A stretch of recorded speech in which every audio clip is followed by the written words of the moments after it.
السلام علیکم ورحمۃ اللہ وبرکاتہ نحمدہ ونصلی علی رسول الکریم۔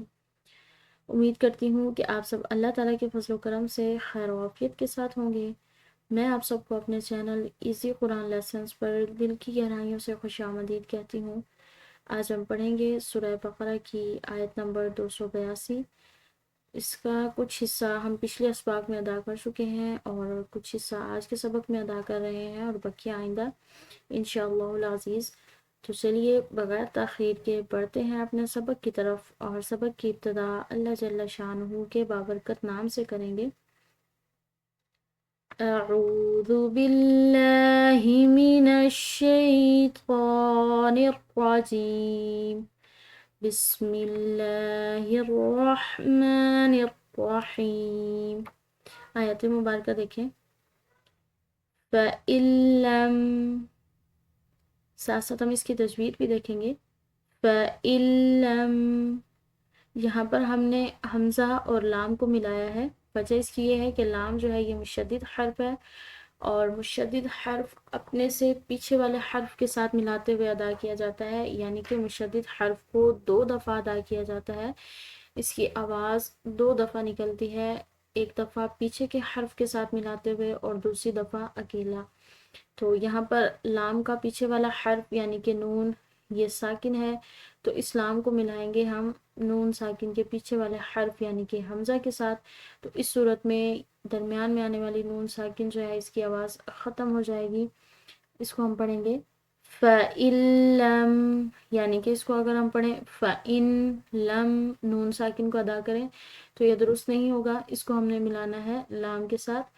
فَإِن لَّم یکونا، واو ساکن ہے، مسموم حرف کے بعد ہے، تو یہ واو مدہ ہے، اور واو مدہ کو کھنچاؤ سے ادا کیا جاتا ہے ایک الف کے برابر۔ یکونا رجلینی، رجلینی، یا ساکن ہے لیکن یہ یا مدہ نہیں ہے کیونکہ اس کے پیچھے کا حرف جو ہے وہ زبر کے ساتھ ہے، تو یہ یا ساکن یا مدہ نہیں کہلائے گی، اس کو ہم نے کھنچاؤ نہیں دینا۔ را پر اور موٹے حروف میں سے ہے۔ رجلینی فرجل وامرأتان، اس کو دیکھیں گے دوبارہ سے۔ فرجل، لام کی تنوین ہے اور اس کے بعد آنے والا حرف جو ہے واو، یہ 4 حروف یا واو میم نون، ان 4 حروف میں سے ایک ہے۔ تو جہاں پر بھی تنوین کے بعد یا نون ساکن کے بعد ان 4 حروف میں سے کوئی حرف آ رہا ہو تو وہاں پر ادغام بالغنہ کیا جاتا ہے، یعنی اس کے ساتھ غنہ کو ملا کر پڑھا جاتا ہے، اور اس کا ایک دوسرا نام ادغام ناقص بھی ہے۔ اس کو پڑھیں گے فرجل وامرأتان، یہاں پر تا کے اوپر کھڑی زبر ہے تو اس کو ہم نے عام زبر کے مقابلے میں کھنچاؤ سے ادا کرنا ہے۔ اب یہاں پر دونوں جگہ زبر ہے لیکن ان کی پوزیشنز میں فرق ہے، ایک بڑی زبر ہے دوسری کھڑی زبر ہے، تو جو بڑی زبر ہے اس کو ہم نے کھنچاؤ نہیں دینا، اس کے بنسبت جو ہے یہ کھڑی زبر اس کو ہم نے کھنچاؤ دینا ہے، ایک الف کے برابر اس کو لمبا ادا کرنا ہے۔ آگے دیکھیں ممن ترضون، میم مشدد ہے اور اس پر ہم نے غنہ کرنا ہے، ٹھیک ہے۔ ممن، نون ساکن کے بعد تا رہی ہے جو کہ حروف اخفا کے حروف میں سے ہے، تو اس نون ساکن پر ہم نے اخفا کرنا ہے، اور میم جو ہے مشدد اس پر غنہ، اس کو پڑھتے ہیں ممن ترضون۔ را، یہ دونوں پر اور موٹے حروف میں سے ہے، ان کو ہم نے پورا ادا کرنا ہے۔ آگے دیکھیں من الشہداء، اس کو دوبارہ پڑھتے ہیں من الشہداء،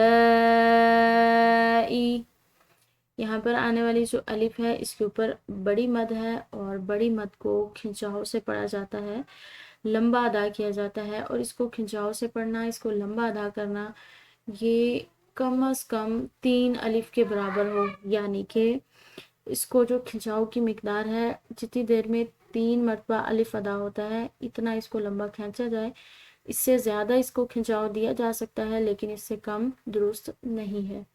اس کو پڑھیں گے من الشہداء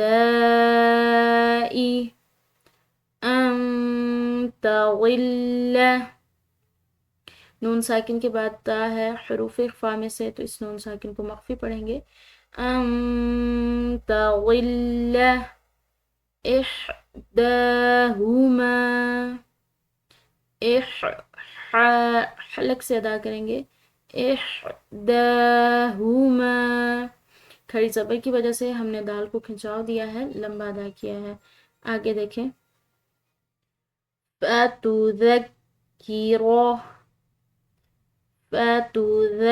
ذال نرم حروف میں سے ہے، اس کو ادا کرتے ہوئے کسی قسم کی سیٹی کی آواز نہ ہو، نہ ہی کسی قسم کی سختی اور شدت ہو، بالکل نرمی سے ادا کرنا ہے. فتذکر احداہما الاخری. اس کو پڑھیں گے احدا. کھڑی زبر کی وجہ سے اس کو ہم نے کھنچاؤ دیا ہے احداہما الاخری. اس کے ساتھ ہی ہمارا آج کا سبق اختتام کو پہنچا. امید ہے کہ آپ کو آج کا سبق بہت اچھے طریقے سے سمجھ آ گیا ہوگا. اگر آپ چینل پہ نئے ہیں اور ابھی تک چینل کو سبسکرائب نہیں کیا تو چینل کو سبسکرائب کیجیے اور ویڈیو کو لائک کیجیے اور ان ویڈیوز کو زیادہ سے زیادہ شیئر کیجیے تاکہ زیادہ سے زیادہ لوگ اس کار خیر سے مستفید ہوں، جو کہ آپ کے لیے صدقہ جاریہ بن جائے. نیکسٹ ملاقات تک کے لیے رکھیے گا اپنا بہت سارا خیال. دعاؤں کی درخواست. جزاکم اللہ خیرا. السلام علیکم ورحمۃ اللہ وبرکاتہ.